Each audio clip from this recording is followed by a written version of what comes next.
नमस्कार दोस्तों। आज हम भूगोल के एक बेहद महत्वपूर्ण विषय के बारे में विस्तार से समझेंगे। पृथ्वी की उत्पत्ति यानी ओरिजिन ऑफ अर्थ। यह जो आपका चैप्टर है, ये केवल टीचिंग एग्जाम्स के लिए नहीं बल्कि आपका जो बीपीएससी के जो भी एग्जाम्स होते हैं, यूपीएससी लेवल के जो एग्जाम है, यूपीपीसीएस के जो भी एग्जाम है, उन सभी अन्य जो प्रतियोगी जो परीक्षाएं हैं, उन सब के लिए बहुत ज्यादा इंपॉर्टेंट है। तो हम आज इस वीडियो में किस किस बारे में समझेंगे। आज हम सौर मंडल की उत्पत्ति कैसे हुई, पृथ्वी का निर्माण कैसे हुआ, पृथ्वी की प्रारंभिक अवस्था कैसी थी, चंद्रमा की उत्पत्ति कैसे हुई, पृथ्वी पर महासागरों और वायुमंडल कैसे बने, इस पे हम बात करेंगे। तो चलिए इस रोचक विषय को आसान शब्दों में समझते हैं। सबसे पहले हमें समझना होगा कि जो पृथ्वी है ये हमारा सौर मंडल का एक हिस्सा है। इसीलिए पृथ्वी की उत्पत्ति को समझने से पहले हमें सौर मंडल की उत्पत्ति को समझना पड़ेगा। वैज्ञानिकों के अनुसार लगभग 4.6 अरब वर्ष पहले अंतरिक्ष में गैसों और धूल का एक विशाल बादल मौजूद था जिसे नेबुला कहा जाता था। जर्मन दार्शनिक और वैज्ञानिक इमैनुअल कांट और बाद में फ्रांसीसी वैज्ञानिक पियरे सिमोन लाप्लास ने एक सिद्धांत दिया जिसे नेबुला परिकल्पना यानी नेबुलर हाइपोथेसिस कहा गया। इस सिद्धांत के अनुसार अंतरिक्ष में मौजूद गैस और धूल का विशाल बादल गुरुत्वाकर्षण के कारण धीरे धीरे सिकुड़ने लगा। जैसे जैसे यह बादल सिकुड़ता गया, इसकी घूर्णन गति बढ़ती गई और यह एक चक्राकार डिस्क में बदल गया, जिसे इस वक्त प्रोटोप्लैनेटरी डिस्क कहा जाता है। इस डिस्क के केंद्र में भारी मात्रा में पदार्थ इकट्ठा होकर सूर्य का निर्माण हुआ, जबकि किनारों पर मौजूद पदार्थ आपस में टकराकर छोटे छोटे पिंड बन गए। इन्हीं छोटे पिंड को आपको प्लैनेटेसिमल्स कहा जाने लगा। समय के साथ साथ ये जो आपस में टकराकर छोटे छोटे पिंड बन गए थे, इन्हें पिंडों में बदलने की जिन्हें जो क्रिया हुई उसे प्रोटोप्लैनेट कहा गया। क्या है? प्रोटोप्लैनेट्स कहा गया। इन्हीं प्रोटोप्लैनेट्स में से एक बाद में विकसित होकर पृथ्वी बनी। इस पूरी प्रक्रिया को एक्सेलरेशन प्रोसेस कहा जाता है। क्या कहा जाता है? एक्सेलरेशन प्रोसेस कहा जाता है। जब पृथ्वी का निर्माण हुआ तब उसकी स्थिति आज जैसी नहीं थी। प्रारंभिक पृथ्वी अत्यंत गर्म और पूरी पिघली हुई अवस्था में थी। उस समय पृथ्वी पर लगातार उल्कापिंडों और क्षुद्रग्रहों की बमबारी हो रही थी।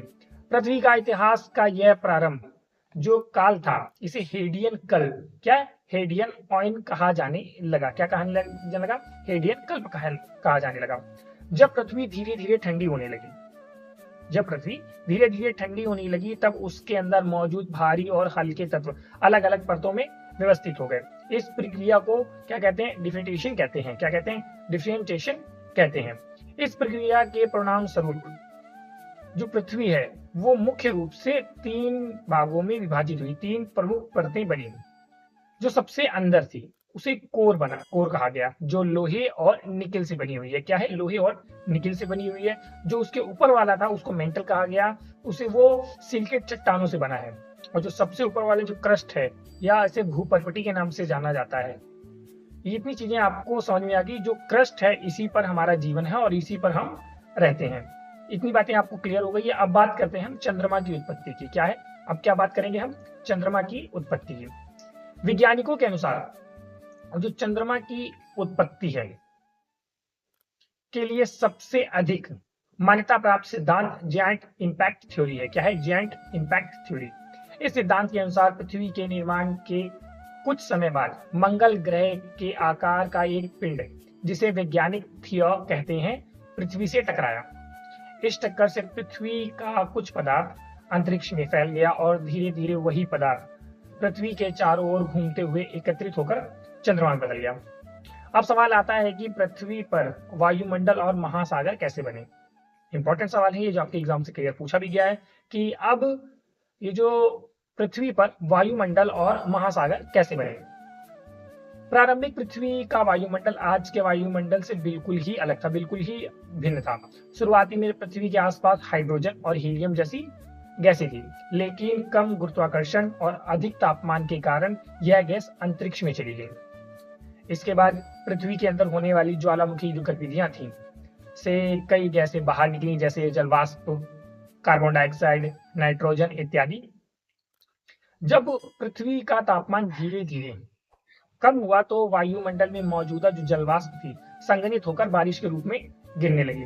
लाखों वर्षों तक जो लगातार बारिश होने के कारण महासागरों का निर्माण हुआ। क्या है? महासागरों का निर्माण हुआ।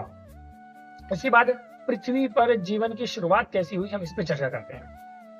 वैज्ञानिकों के अनुसार माना जाए तो 3.5 अरब वर्ष पहले पृथ्वी पर सबसे पहले सूक्ष्म जीवों का विकास हुआ।